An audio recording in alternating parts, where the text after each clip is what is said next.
Una monja monástica, valga la redundancia, en Bélgica, Malines, la hermana María Serafín fue súbitamente atacada por una clase de depresión, aunque era normalmente alegre, pero no podía controlar su humor.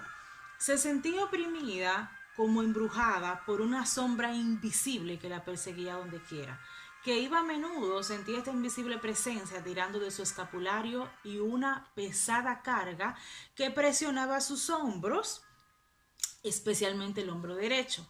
Ella le dijo esto a la Madre Superiora y la directora de novicias. Finalmente, el 27 de julio se le informó mediante una carta desde Francia que su padre había muerto el 17 de julio. A partir de ese momento, María Serafín escuchaba a menudo gemidos, exclamaciones similares a aquellas de su padre durante la enfermedad. Repetidamente escuchaba una voz que decía: querida hija, ten misericordia de mí, ten misericordia de mí. El 4 de octubre sus dolores aumentaron. Además tuvo un espantoso dolor de cabeza en la noche del 14 de octubre cuando estaba a punto de dormirse. Súbitamente vio a su padre parado frente a su cama. Se veía triste y estaba envuelto en llamas. Ella estaba horrorizada y gritó pidiendo ayuda. Parecía que las llamas estaban quemándola a ella. La noche del 15 de octubre, a la misma hora, estaba ella arrodillada al lado de su cama rezando la Salve Regina, antes de retirarse, cuando vio nuevamente a su padre exactamente como lo vio la primera vez. Desde entonces hasta su liberación, lo vio todas las noches.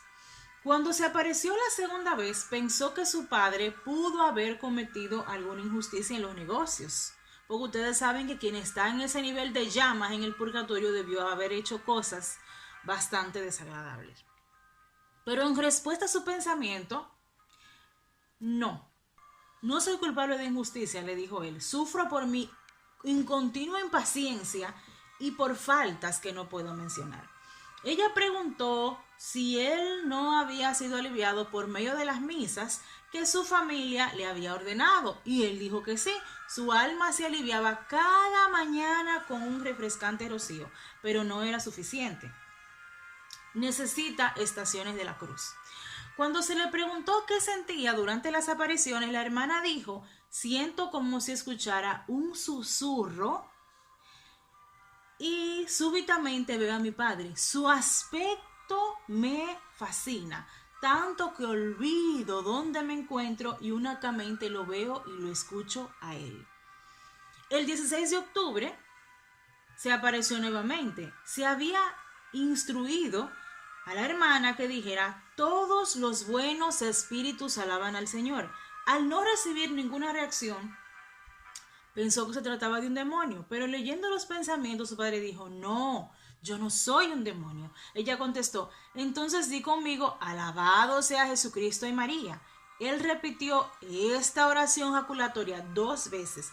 Luego añadió las palabras del Evangelio de San Juan: el verbo se hizo carne. Continuó: ay de mí, llevo más de 6 años en el purgatorio y no tienes compasión de mí.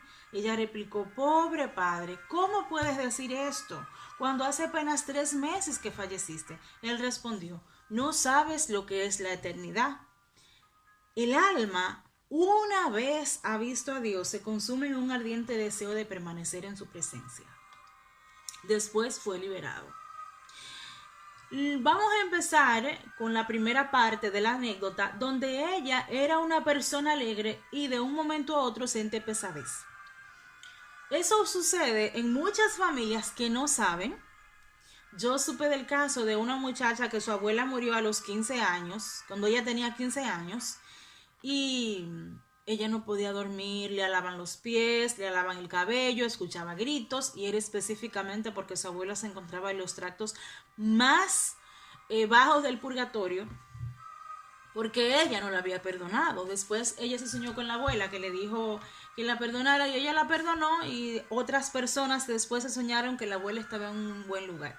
Esto no sucede siempre. Estas almas se aparecen a personas que tienen conciencia de que esa gente a donde ellos se presentan van a orar por ellas, van a hacer sacrificio por ellas, pero en este caso hasta un Vía Crucis necesitaba él para ser liberado.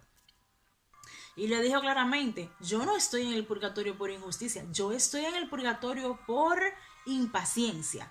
Muchos de nosotros queremos justificar la impaciencia. Queremos decir, no, es que él me habló mal, es que me miró mal, es que me hizo tal cosa. Señores, nosotros tenemos que poner el ejemplo.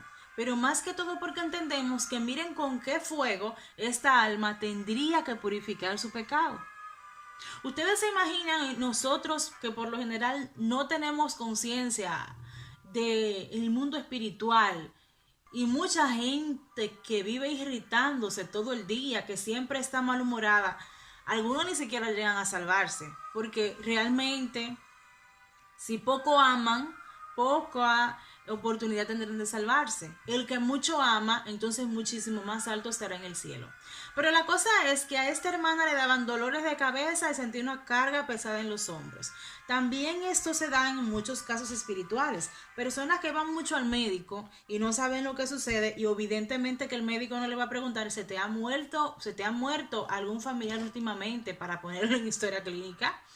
Entonces, nosotros somos los que debemos tomar conciencia si tenemos algún recién fallecido, si en la familia alguien le guarda rencor, debe perdonar al difunto, tenemos que hacer más misas y más oraciones y más rosarios por el difunto, pero de igual manera, quien se sueña con él o quien se le presenta, que sucede frecuentemente, es la persona que Dios permite porque sabe que esa persona va a ayudar a esa alma del purgatorio y por eso permite su presencia. Aquí vemos el papá de la pobre monja diciéndole que tenga misericordia de él porque sabe que su hija, dentro de sus posibilidades, lo puede ayudar con misas, pero también con oraciones de las mismas hermanas y que se lo contó a la Madre Superiora acerca de lo que estaba pasando. También, cuando ella estaba rezando el Salve Regina, se le aparece, porque la Madre de Misericordia, que se encuentra pidiendo por todos sus hijos, también por estas almas purgantes. Entonces, en cuanto a los dolores de cabeza, para que no se me vaya a olvidar, no es que cuando usted le dé un dolor de cabeza, usted va a pensar de una vez o un pesadez en el cuello o un dolor en la espalda, que son almas del purgatorio. Es una forma de presentarse.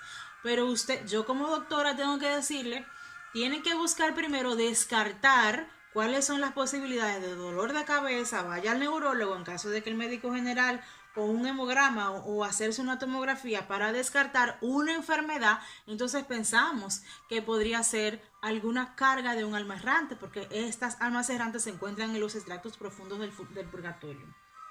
Entonces, porque el mundo espiritual no lo podemos ver, porque no sabemos a ciencia cierta si es algo orgánico, emocional o espiritual.